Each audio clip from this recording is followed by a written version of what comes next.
एक साहूकार था जिसके 7 बेटे थे और 7 बहुएं। उसके साथ उसकी एक बेटी थी जो दिवाली से पहले कार्तिकवती अष्टमी का सातों बहुएं अपनी इकलौती नंद के साथ जंगल में मिट्टी खोद रही थी। वहीं सेई की मां थी। मिट्टी खोदते समय ननद के हाथ से सेई का बच्चा मर गया। स्याहू माता बोली कि मैं तेरी कोख बांधूंगी। तब ननद अपनी सातों भाभियों से बोली कि तुम में से मेरे बदले कोख कौन बंधवाएगा। सभी भाभियों ने कोख बंधवाने से इनकार कर दिया, परंतु छोटी भाभी सोचने लगी कि यदि मैं कोख नहीं बंधवाऊंगी तो सासू नाराज होंगी। ऐसा विचार कर ननद के बदले में छोटी भाभी ने अपनी कोख बंधवा ली। इसके बाद जब उससे जो लड़का होता तो 7 दिन बाद वह मर जाता। एक दिन उसने पंडित को बुलाकर पूछा, मेरी संतान 7वें दिन क्यों मर जाती है। तब पंडित ने कहा कि तुम सुरही गाय की पूजा करो।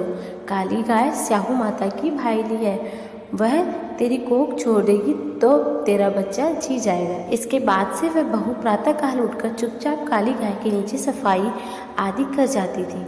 गौ माता बोली कि आजकल कौन मेरी सेवा कर रहा है, सो आज देखूंगी मैं। गौ माता खूब तड़की उठी, देखती है कि एक साहूकार की बेटी की बहू उसके नीचे सफाई आदि करके जा रही थी। गौ माता उससे बोली, मैं तेरी सेवा से प्रसन्न हूँ, इच्छा अनुसार जो चाहे मांग लो। तब साहूकार की बहू बोली कि स्याहू माता तुम्हारी भाईली है और उसने मेरी कोख बांध रखी है, तुम मेरी कोख खुलवा दो। गौ माता ने कहा, अच्छा। अब तो गौ माता 7 समुद्र पार अपनी भाईली के पास उसको लेकर चली। रास्ते में कड़ी धूप थी तो वो दोनों एक पेड़ के नीचे सो गए। थोड़ी देर में एक सांप आया और उसी पेड़ पर गरुड़ पक्षी का बच्चा था। सांप उसको डसने लगा। तब साहूकार की बहू ने सांप मारकर ढाल के नीचे दबा दिया और बच्चों को बचा लिया।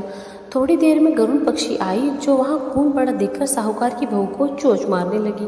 तब साहूकार ने बोली कि मैंने तेरे बच्चों को नहीं मारा, बल्कि सांप तेरे बच्चों को डसने को आया था, मैंने तो उसे तेरे बच्चे की रक्षा की है। यह सुनकर गरुड़ पक्षी बोली कि मांग, तू क्या मांगती है। वह बोली, 7 समुंदर प्यार स्याहू माता के पास पहुंचा दे। गरुड़ पंखनी ने दोनों को अपनी पीठ पर बैठाकर स्याहू माता के पास पहुंचा दिया।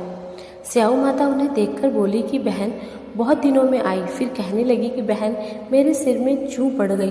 तब सुरही के कहने पर साहूकार की बहू ने सलाई से उनकी जुएं निकाल दी। इस पर स्याहू माता प्रसन्न होकर बोली कि तूने मेरे सिर में बहुत सलाई डाली है, इसलिए 7 बेटे और बहू होंगी। वह बोली, मेरे तो एक भी बेटा नहीं है, 7 बेटे कहाँ से होंगे। स्याहू माता बोली, वचन दिया, वचन से फिरूँ तो धोबी कुंड पर कंकरी हूँ। जब जाकर की बहू बोली, मेरी कोख तो तुम्हारे पास बंधी पड़ी है। यह सुनकर स्याहू माता बोली कि तूने मुझे बहुत ठग लिया। मैं तेरी कोख खोलती तो नहीं, परंतु अब खोलनी पड़ेगी। जा, तेरे घर तुझे 7 बेटे और 7 बहुएं मिलेंगी। तू जाकर उज्जवल करियो, 7 अहोई बनाकर 7 कढ़ाई करियो। वह लौटकर घर आई तो देखा 7 बेटे 7 बहुएं बैठी हैं। वह खुश हो गई।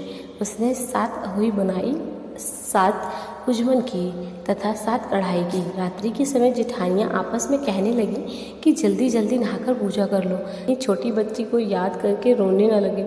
थोड़ी देर में उन्होंने अपने बच्चों से कहा, अपनी चाची के घर जाकर देख आओ कि वह आज अभी तक रोई क्यों नहीं। बच्चों ने जाकर कहा कि चाची तो कुछ मांड रही हैं, खूब उज्जवल हो रहा है। यह सुनते ही जेठानियाँ दौड़ी दौड़ी उसके घर आई और जाकर कहने लगी कि तूने कोख कैसे छुड़ाई।